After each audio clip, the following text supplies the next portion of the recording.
Assalamualaikum warahmatullahi wabarakatuh. Hello, we are from Group 4 of Introduction to General Linguistic class. The member of our group are Ajibal Permana, Emila Sinta Nuraini, Kartika Ninggar Sabrina, and Lustia Suci Rahayu. The material of our presentation today is syntax. First of all, syntax is the definition of the arrangement of words in sentence, clauses, phrases, and the study of the formation of sentence and the relationship of their component parts. Jadi, sintaks adalah susunan kata dalam kalimat, klausa, frasa, dan studi tentang pembentukan kalimat dan hubungan bagian-bagian komponennya. First, deep and surface structure. Deep structure is a structure which is in the mind of the speaker and had a complete meaning, while surface structure is the sentence which is spoken or written. In deep structure, the true meaning of what we want to say is kept on people's mind. For instance, when someone wants to convey his or her idea to other people, she or he needs to express it in a sentence so that it can be understood by the other people. Two superficially different sentences are shown in these examples. First, Charlie broke the window. Second, the window was broken by Charlie. The first sentence called an active sentence, focusing on what Charlie did. The second sentence called a passive sentence, focusing on the window and what happens to it. The difference between those is their surface structure. This other underlying level where the basic component noun phrase plus verb plus noun phrase shared by the two sentences can be represented is called their deep structure. The deep structure is an abstract level of structural organization in which all, in short, the grammar must be capable of showing how a single underlying abstract representation can become different surface structure. Second, structural ambiguity.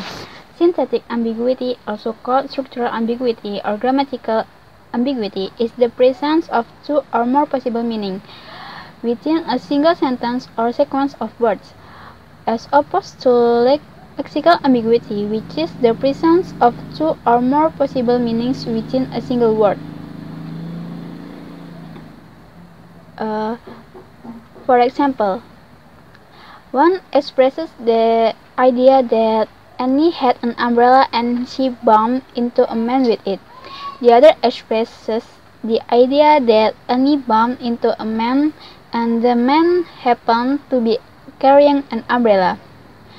Now, these two different versions of events can actually be expressed in the same surface structure from Annie bumped into a man with an umbrella.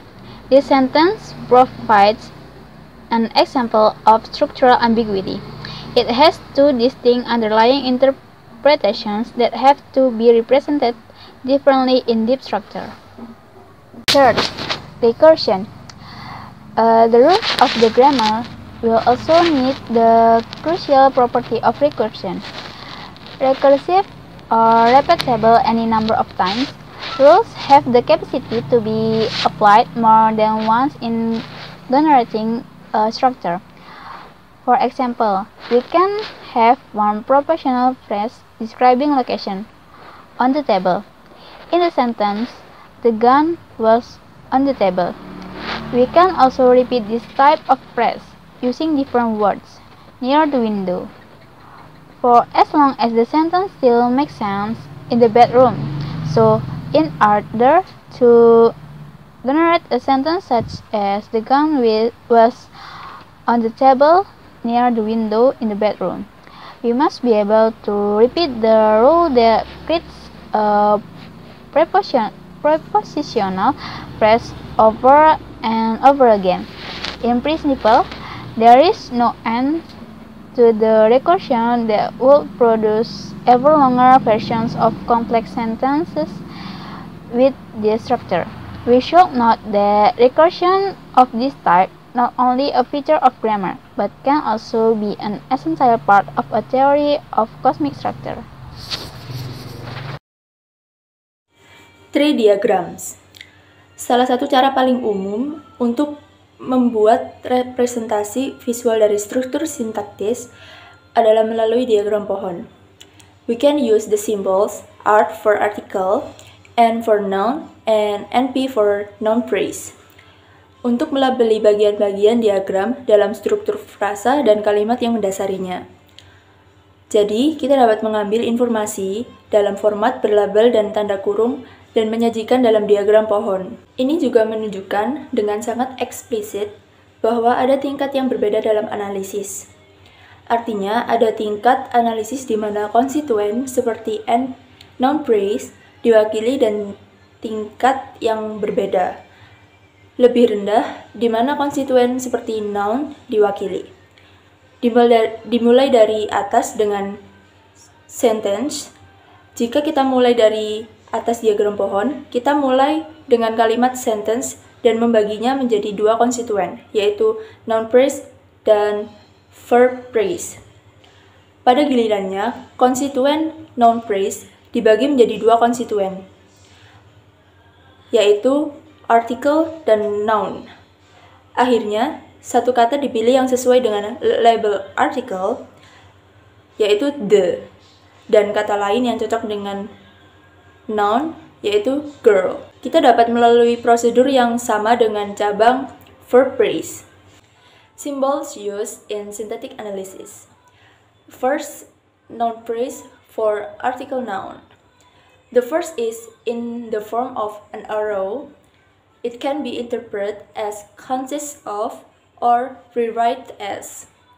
This is simply a shorthand way of saying that a noun phrase such as the dog consists of or rewrite as.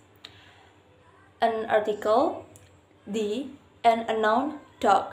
The second is noun phrase for article adjective noun. The second symbol is a pair of round brackets. Whatever occurs inside these round brackets will be treated as an optional constituent. For example, we can describe something as the dog or small dog. We can say that but the dog and the small dog are example of the category noun phrase. When we want to use a noun phrase in English, we can include an adjective, such as small. But we don't have to. It's an optional constituent in a grammatically well-formed noun phrase. This shorthand notation expresses the idea that a noun phrase rewrites as an article and a noun, with the option of including an adjective in a specific position between them. We use the round brackets to indicate that the adjective is optional. So, we can use this notation to generate the dog, the small dog, a cat, a big cat, the book, a boring book, and an endless number of other similar noun phrases. The third symbol is in the form of curly brackets. This indicates that only one of the elements enclosed within the curly brackets must be selected. We use these types of brackets when we want to indicate that there is a choice from two or more constituents.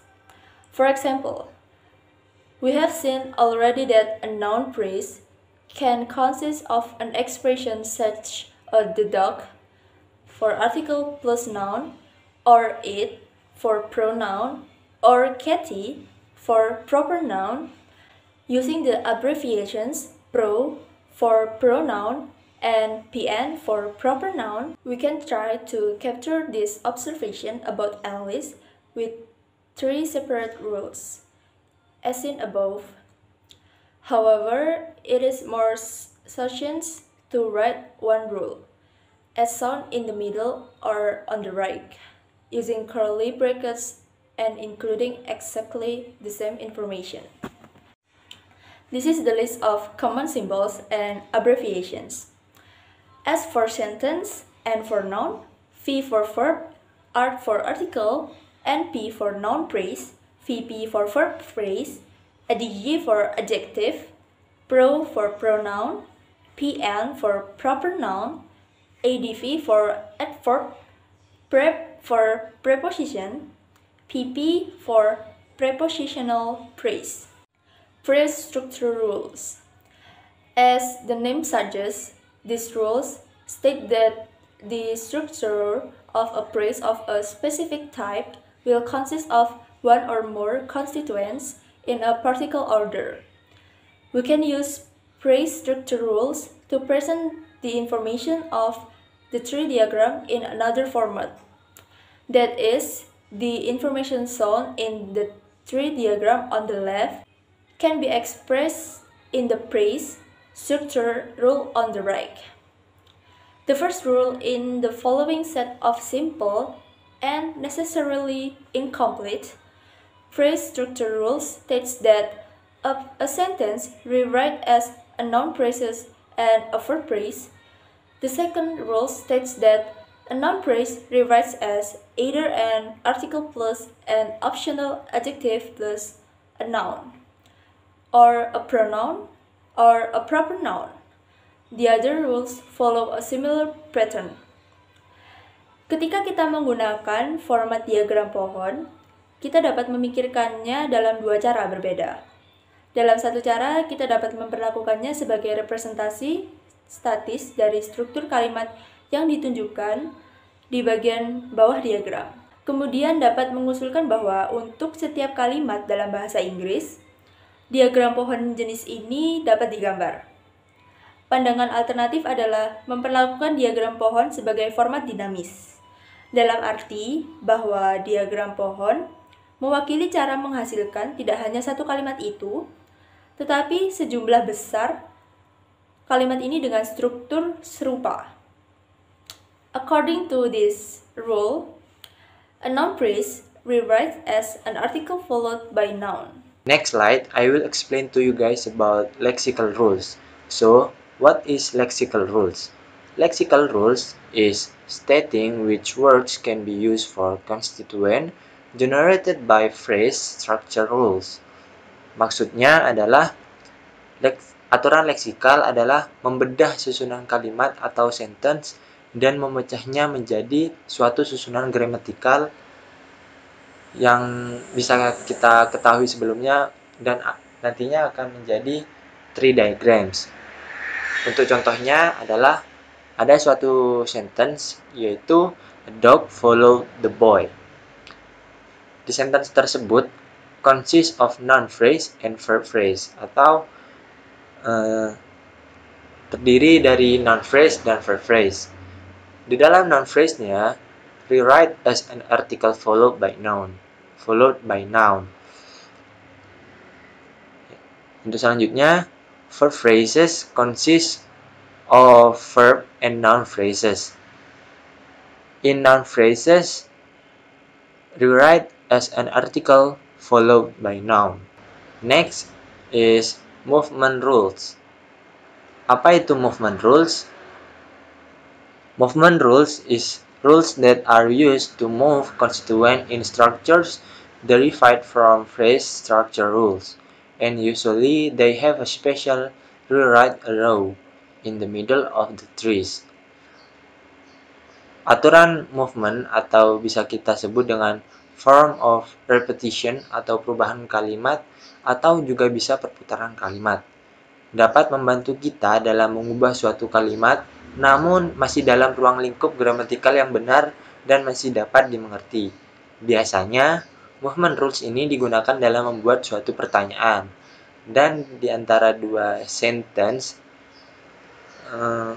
ada suatu tanda spesial yaitu row atau tanda panah yang menandakan itu sudah menjadi kalimat yang berubah.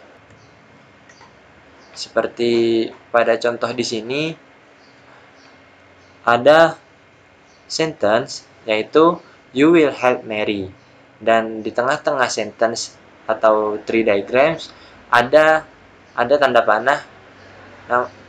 Lalu ada sentence yang berubah, yang awalnya you will help Mary berubah menjadi will you help Mary. Recursion is the repeated sequential use of a particular type of linguistic element or grammatical structure.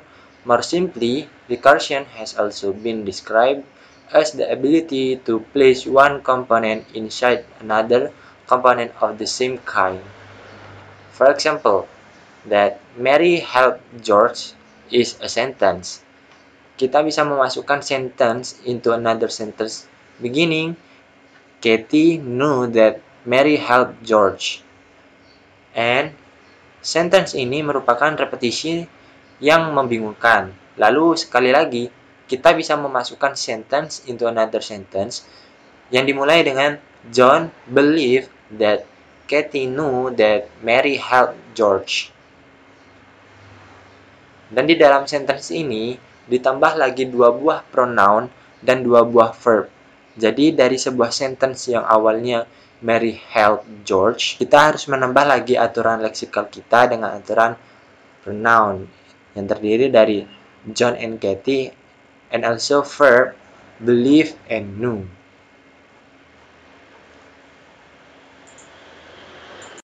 Complement phrase. Katie knew that Mary helped George. John believed that Katie knew that Mary helped George. The word that, as used in the examples, is called a complementizer or C. The role of that as a complementizer to introduce a complement phrase or CP. For example, Katie knew is a complement phrase or CP which contains that plus Mary helped George. Mary helped George is a sentence or S. So now we are in a position to define CP in the following way.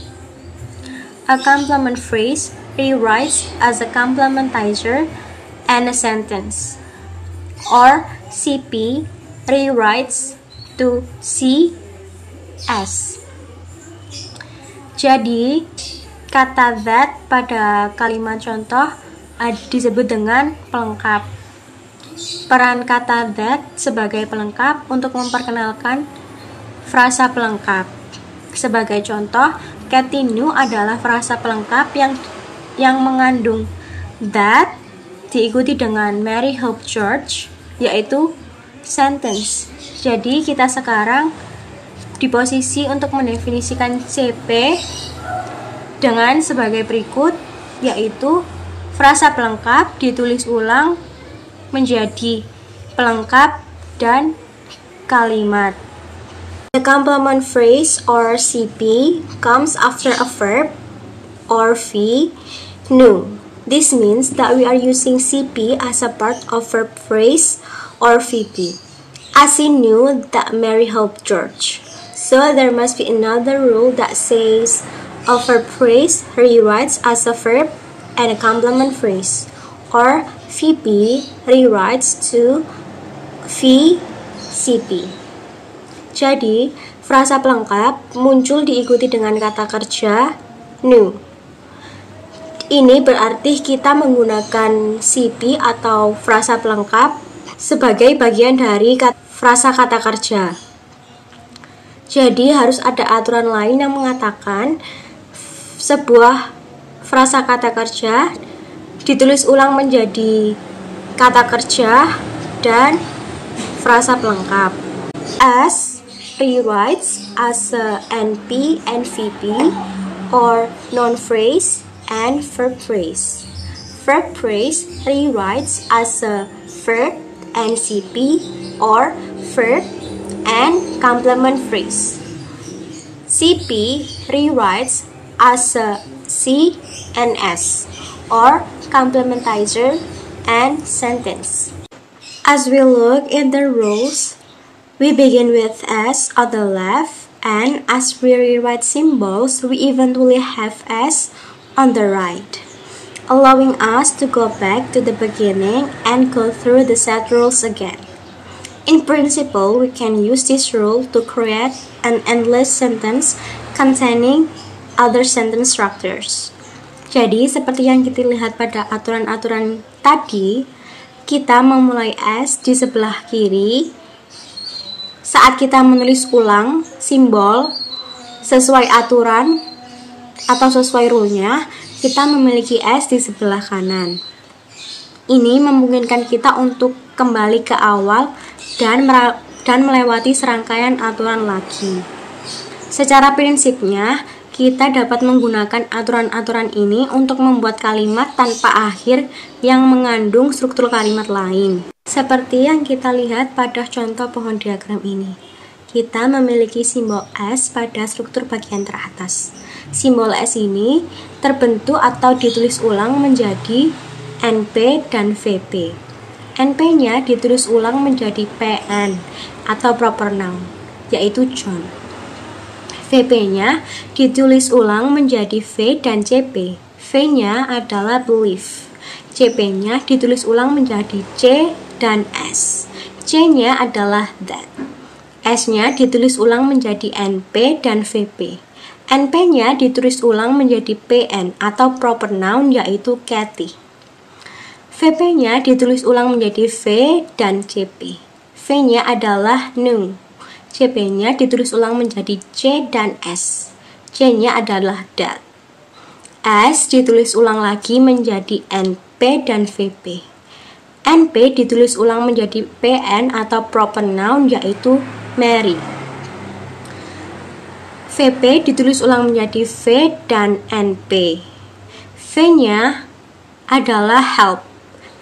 NP-nya ditulis ulang menjadi PN. PN atau proper noun. Proper noun-nya adalah George. I think that's enough for our presentation today. If you have any question, you can type your question in Google Classroom. Thank you. Wabillahi taufiq wal hidayah. Wassalamualaikum warahmatullahi wabarakatuh.